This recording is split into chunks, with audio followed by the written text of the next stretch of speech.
CMR shopping mall biggest festive ధమాకా గంటకు బహుమతులు గెలుచుకోండి. నమస్తే, నేను విజయ్. పవన్ కళ్యాణ్ పై ట్వీట్ల వర్షాన్ని కురిపిస్తూనే ఉన్నారు నటుడు ప్రకాష్ రాజ్. సో ప్రకాష్ రాజ్ వరుసగా ఈ విధంగా ఎందుకు ట్వీట్ చేస్తున్నారు, పవన్ కళ్యాణ్ని ఎందుకు టార్గెట్ చేస్తున్నారు, దీనిపైన విశ్లేషణ చేయడానికి మనతో పాటు పొలిటికల్ అనలిస్ట్ చంద్ర శ్రీనివాస్ గారు. నమస్తే చంద్ర శ్రీనివాస్. నమస్కారం విజయ్ గారు. మళ్ళీ నిన్న ఒక ట్వీట్, ఆ ట్వీట్ల యుద్ధం అది కొనసాగుతూనే ఉంటుందా పవన్ కళ్యాణ్ గారి మీద? సార్ నేను మనలో చెప్తున్నాను సార్ విజయ్ గారు, యాజ్ ఎ లామెన్ గారు. అందులో ఏమని ట్వీట్ చేశారో తాజాగా చెప్పండి. కొత్త భక్తుడికి పంగనామాలు ఎక్కువ కదా, ఇక చాలు, ప్రజల కోసం చేయవలసిన పనులు చూడండి. Enough is enough. Now will you please focus on what is important to the citizens. అంటే ఇంకా అక్కడికి ఎండ్ చేసినట్టు అనుకోవచ్చా? ఎనఫ్ ఈజ్ ఎనఫ్ అంటే విజయ్ గారు, యాజ్ ఎ లామెన్గా చెప్తున్నా, rule is rule, rule for all. అంతే, ఓకేనా? హిందూ మతం అంటే ప్రతి ఒక్కడికి లోకం అయిపోయింది. ముఖ్యంగా ఈ ప్రకాష్ రాజ్కి నేనేం చెప్తానంటే, మనిషి మాట ఇచ్చినప్పుడు మాట మీద నిలబడాలి, లేకపోతే మనిషితో సమానం కాదు. నువ్వు 30వ తారీఖు వచ్చి అన్నిటికీ సమాధానం చెప్తా అన్నావు కదా, జస్ట్ ఆస్కింగ్ అని చెప్పేసి పదే ఎందుకు చేస్తున్నా? 30వ తారీఖు ఎందుకు విదేశాల నుంచి రావట్లా? ఇక్కడికి వస్తే జనం కొడతారని భయమా, లేకపోతే జనసేన కార్యకర్తలు మేము తిరగనీయలేరనే ఆందోళన, లేకపోతే వీళ్ళందరికంటే మంచు విష్ణు దెబ్బకి రాలేకపోతున్నావా? మా అధ్యక్షుడు నువ్వు చెప్పాలి ఈ సమాధానం. ప్రతి ఒక్కడికి చాలా ప్యాషన్ అయిపోయింది సార్ ఇది. అంటే హిందూ సనాతన సాంప్రదాయం అంటే నువ్వు ఎవడో చెప్పడానికి నీకే హక్కు ఉంది? నువ్వేమైనా ఓటేసావా ఆంధ్రప్రదేశ్లో? నువ్వు పౌరుడువే. ఆర్టికల్ కూడా కర్ణాటకలో పోటీ చేశారు, ఘోరంగా ఓడిపోయారు అనుకోండి సార్. ఇప్పుడు సినిమాల్లో నువ్వు ఒకప్పుడు విలన్, ఇప్పుడు ఏదో క్యారెక్టర్ ఆర్టిస్టులు చేసుకుంటా తెలుగు ప్రజలు ఆరాధిస్తే నువ్వు ఉంటున్నావు, లేకపోతే వాళ్ళ కోపం ఉంటే నువ్వు ఇక్కడ ఈ రాష్ట్రం ఆల్రెడీ నేను ఆయన సొంత రాష్ట్రంలోనే ఆయన బహిష్కరించారు, తెలుసో లేదో మీకు. ఆయన ఎవడు అడగటానికి? పవన్ కళ్యాణ్ గారు హిందూ సనాతన సాంప్రదాయం గురించి పోరాడుతున్నాడు. దేశవ్యాప్తంగా అతని మీద చర్చనీయాంశం అయిపోయింది. హిందూ సనాతన సాంప్రదాయం బోర్డు ఏర్పాటు చేసే ఇదిలో కేంద్ర ప్రభుత్వం ఆలోచిస్తున్న ఈ సమయంలో ఆయన 11 రోజులు 100 కోట్ల మంది ప్రజలకి ఒక రిప్రజెంటేటివ్గా పశ్చాత్తాప దీక్ష చేపట్టి ఈరోజు విత్డ్రా చేసుకొని అక్కడ ఉంటే నువ్వెవడు పెద్దానికి ట్వీట్ చేయడానికి? నువ్వు నిజంగా ధైర్యవంతుడు అయితే 30వ తారీఖు వచ్చి ఆయన అడిగిన ప్రశ్నలకి సమాధానం చెప్పాలా. ప్రతిదానికి వ్యంగ్యాస్త్రాలకి ఒక హిందూ మతం అంటే ప్యాషన్ అయిపోయింది సార్ ప్రతి ఒక్కడికి. ఇటువంటి ద్రోహులు ఈ సమాజం ఉండడానికి అర్హత లేదు సార్. ఆర్టికల్ 21 ఏం చెప్తుంది, ఆర్టికల్ 14 ఏం చెప్తుంది?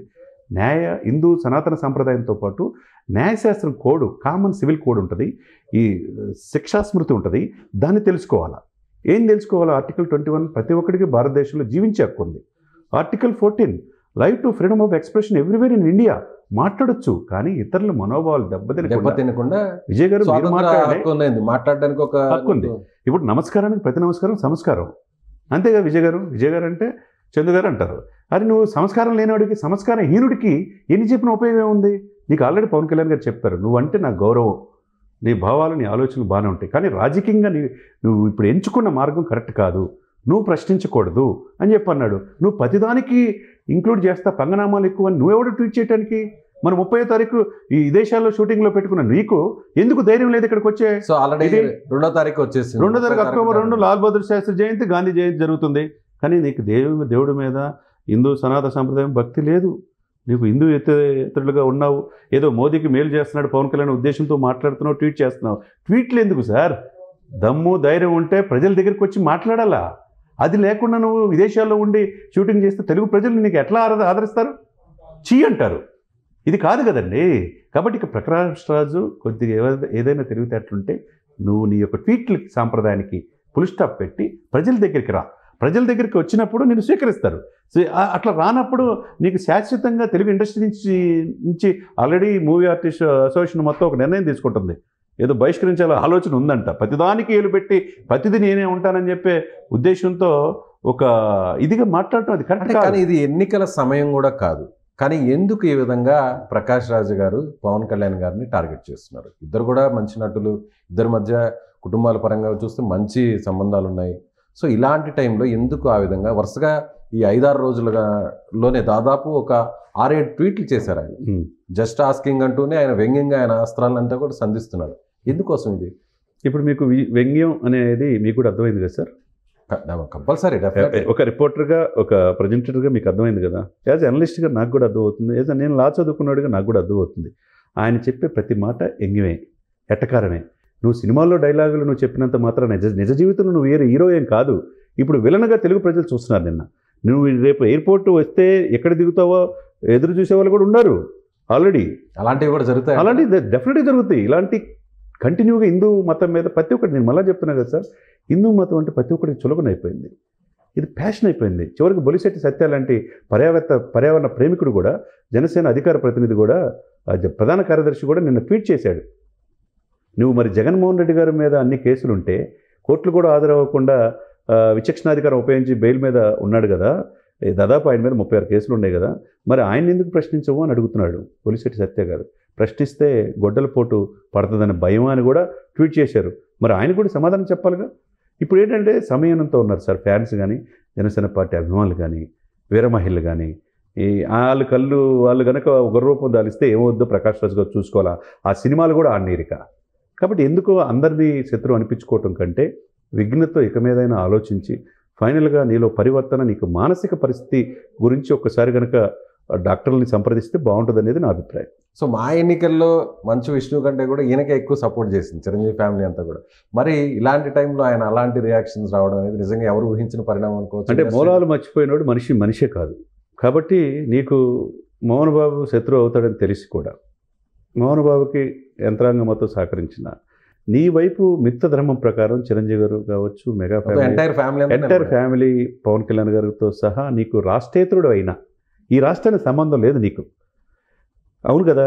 ఇక్కడికి వచ్చిన నువ్వు నీలాంటి అయితే మంచి భావాలు ఉంటాయనే ఉద్దేశంతో నిన్ను అధ్యక్షుడు చేద్దామని ఆలోచిస్తే నిజంగా అది జరగకపోవటమే మంచిదైందని అనిపిస్తుంది. ఇప్పుడు ఈ ట్వీట్లు చూస్తే మీకేమనిపిస్తుంది? ఇప్పుడు అన్నం పెట్టిన వాళ్ళకి, విజయ్ గారు అన్నం పెట్టిన వాళ్ళకి సున్నం పెట్టాలని ఆలోచన చాలా తప్పది. మిత్రద్రోహి ఇటువంటి వాళ్ళని అసలుకి క్షమించకూడదు, అంతే కదండి. అంటే ఇంత మార్పు రావడానికి కేవలం బీజేపీకి చాలా దగ్గరయ్యారు పవన్ కళ్యాణ్ గారు, జాతీయ స్థాయిలో ప్రత్యేక గుర్తింపు వచ్చింది, కూటమిలో ఒక మంచి కీ పొజిషన్లో ఉండడమే అనుకోవచ్చు. 100%. ఆల్రెడీ ఆయన బీజేపీ ఇతరకు సంబంధించినటువంటి వ్యక్తి ప్రకాష్ రాజ్ గారు. సో అందుకోసం ఇదంతా అనుకోవచ్చు. అదే ఊహించిన విధంగా ఈ దేశానికి ప్రధానమంత్రి మోదీ కాడు అన్నాడు, ఎలక్షన్ నిలబడ్డాడు, ఘోరంగా ఓడిపోయారు, ఆయన అయ్యాడు, అది తట్టుకోలేడు. ఇక ఆయనకి విశ్వాస మిత్రుడు కావచ్చు, ఏదైనా కావచ్చు, కేసీఆర్ గారు మరలా సీఎం అవుతాడు, ఈ దేశానికి ప్రధానమంత్రి అవుతాడు అన్నాడు. కేసీఆర్ గారు జరగలేదు. మరి ఈ రెండు సిచ్యువేషన్లో ఆయనకు కొద్దిగా మానసిక పరిస్థితి కొద్ది డౌట్ సక్రమంగా లేదనిపిస్తుంది. కాబట్టి సినిమాల్లో వేసినటువంటి విలక్షణ క్యారెక్టర్ అన్ని కూడా ఇక్కడ చూపిస్తున్నాడు అనుకోవచ్చు. అది ప్రజలు అది సినిమాల్లో చూస్తారు, 3 గంటలు తప్పితే నిజ జీవితంలో అలా ఉండాలంటే కుదరదు. కాబట్టి ఆయన మానసిక స్థితి మీద చికిత్స చేయించుకోవాలి. 2, ఈ దేశ మోదీ గారికి ఆయన కావాలనుకున్నా, ఆయన వద్దనుకుంటే ఆగిపోయేది కాదు. అది ఇక్కడ 3వసారి ఈ దేశ ప్రధానిగా మనల్ని పొందుతున్నాడు ప్రపంచవ్యాప్తంగా. కాబట్టి ఆయనకి స్ట్రాంగ్ సపోర్ట్గా పిల్లర్గా దక్షిణ భారతదేశాల నుంచి పవన్ కళ్యాణ్ ఎమర్జ్ అవుతున్నాడు, ప్రతిదానికి సపోర్ట్ చేస్తున్నాడనే బాధ ఎక్కువగా ఆయనలో ఉందనేది అర్థమవుతుంది. Right sir. సో ఇది ప్రకాష్ రాజ్ గారు చేస్తున్నటువంటి ట్వీట్స్ చూస్తుంటే ఖచ్చితంగా ఎవరు కూడా దీన్ని ఉపేక్షించరు, ఖచ్చితంగా దీన్ని అందరూ కూడా వ్యతిరేకిస్తున్నారు. ముఖ్యంగా పవన్ కళ్యాణ్ గారికి జాతీయ స్థాయిలో వస్తున్నటువంటి గుర్తింపుని తట్టుకోలేకుండానే ప్రకాష్ రాజ్ గారు ఇలాంటి ట్వీట్స్ చేస్తున్నారంటూ పొలిటికల్ అనలిస్ట్ చందు శ్రీనివాస్ గారు చెప్తున్నారు. Thank you so much. Suman టీవీలో మీ పర్సనల్ అండ్ బిజినెస్ ప్రమోషన్స్ కోసం కింది నెంబర్కి కాంటాక్ట్ చేయండి.